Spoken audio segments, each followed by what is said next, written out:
নমস্কাৰ ইনফৰমেশ্যন সম্পৰ্কীয় আন এটি ভিডিঅ'লৈ মই ধ্ৰুৱজ্যোতি আপোনালোক সকলোকে পুনৰবাৰ স্বাগতম জনাইছোঁ।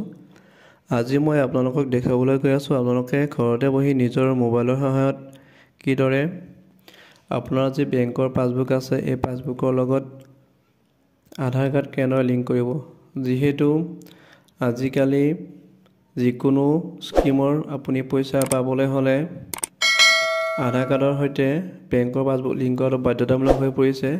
লগতে আধাৰ কাৰ্ড যদি আপোনাৰ বেংকৰ পাছবুকৰ লগত লিংক থাকে আপুনি যিকোনো ঠাইত বা CSPটো আপুনি পইচা উইথড্ৰ কৰিব পাৰে, উঠাব পাৰে। গতিকে আপুনি আধাৰ কাৰ্ডৰ লগত বেংকৰ পাছবুক লিংক কৰাটো একান্তই জৰুৰী। গতিকে আজি এই ভিডিঅ'টোৰ জৰিয়তে মই আপোনালোকক ঘৰতে বহি কিদৰে আপুনি লিংক কৰিব ইয়াক দেখাবলৈ গৈ আছোঁ। ইয়াৰ বাবে আপোনালোকৰ মোবাইলৰ যিকোনো ব্ৰাউজাৰলৈ যাব লাগিব আৰু ইয়াৰ পৰা চাৰ্চ কৰিব লাগিব npci.org.in ক্লিক কৰি দিব। এনেদৰে পেজ এটা খোল খাব আৰু আপুনি পেজটো ওপৰতে দেখিছে কনজিউমাৰ বুলি দেখিছেনে, কনজিউমাৰ তাত আপুনি ক্লিক কৰক। ইয়ালৈকে শেষত চাব ভাৰত আধাৰ চিডিং এনেবলাৰ, ইয়াত আপুনি ক্লিক কৰিব লাগিব।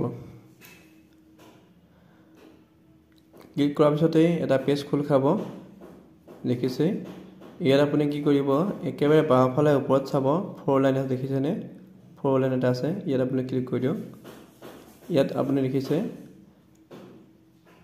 আধাৰ মেপ ষ্টেটাছ, আপুনি ইয়াত প্ৰথমতে ক্লিক কৰিব লাগিব। ক্লিক কৰি আপুনি চাব লাগিব আপোনাৰ বেংকৰ একাউণ্টটো আধাৰৰ সৈতে লিংক হৈ আছে নে নাই।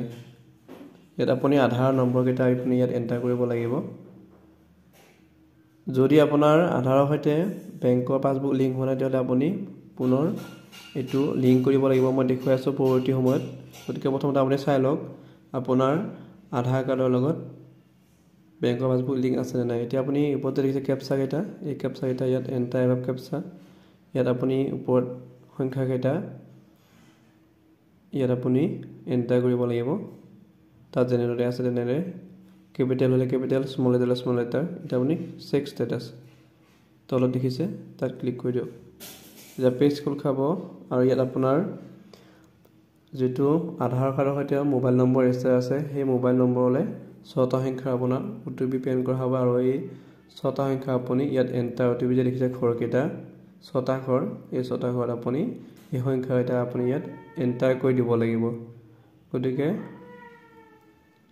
আপুনি সংখ্যাকেইটা ইয়াত এণ্টাৰ কৰিব, আপোনাৰ মোবাইললৈ পঠিয়াই এই সংখ্যাকেইটা আপুনি ইয়াত এণ্টাৰ কৰি দিয়ক।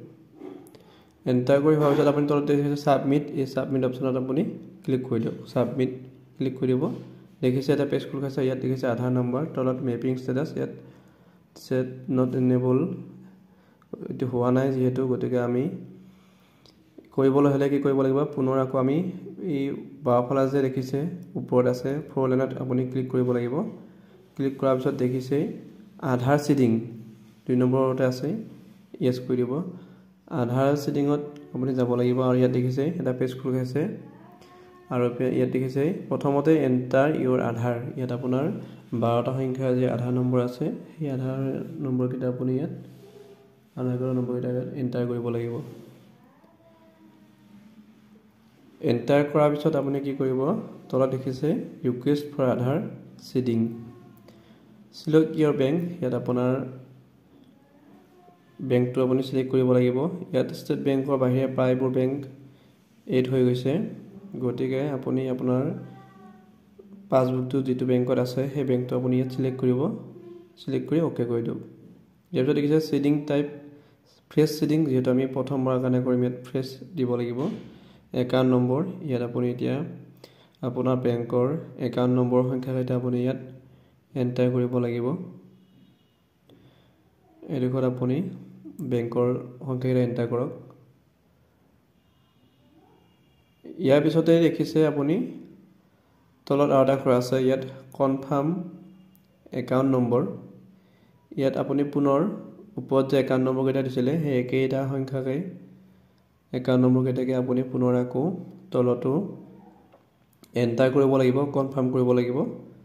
আৰু কনফাৰ্ম কৰাৰ পিছত আপুনি তলত দেখিছে বাই ছাবমিটিং মাই আধাৰ নাম্বাৰ, ইয়াত আপুনি ক্লিক কৰিব লাগিব তলত আৰু এটা দেখিছে বাই সাবমিটিং মাই আধাৰ নম্বৰ বেংক একাউণ্ট এনেকৈ আৰু এটা দেখিছে অপশ্যন ইয়াতো আপুনি ইয়াত এই ঘৰটোত ক্লিক কৰিব বাওঁফালে যে ঘৰটো আছে ক্লিক কৰি ইয়াত দেখিছে আপুনি কেপচা আছে এই কেপচাকেইটা আপুনি কেপিটেল লেটাৰ আৰু স্মল লেটাৰ ইয়াত যেনেকৈ দিয়া আছে ঠিক তেনেদৰে আপুনি ইয়াত লিখিব লাগিব লিখি আপুনি তলত দেখিছে প্ৰচিড এই প্ৰচিড অপশ্যনটোত আপুনি ক্লিক কৰিব লাগিব প্ৰচিড টাৰ্মছ এণ্ড কণ্ডিশ্যন দেখিছে এতিয়া টাৰ্মছ এণ্ড কণ্ডিশ্যন আহিছে আপুনি এই টাৰ্মছ এণ্ড কণ্ডিশ্যনখিনি এফালৰ পৰা পঢ়ি যাব দেখিছে টাৰ্মছ এণ্ড কণ্ডিশ্যন আহিছে পঢ়ি এগ্ৰি এণ্ড কণ্টিনিউ ইয়াত ক্লিক কৰিব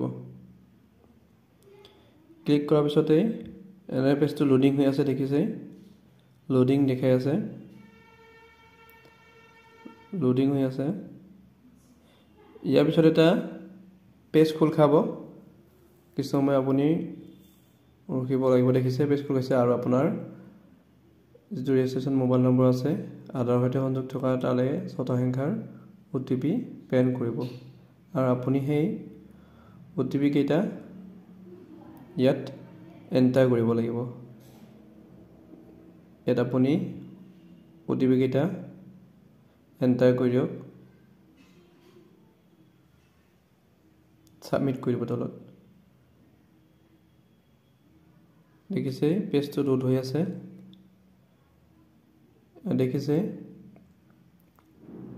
ইয়াৰ পিছতে এটা পেজ খোল খাব আপুনি দেখিছে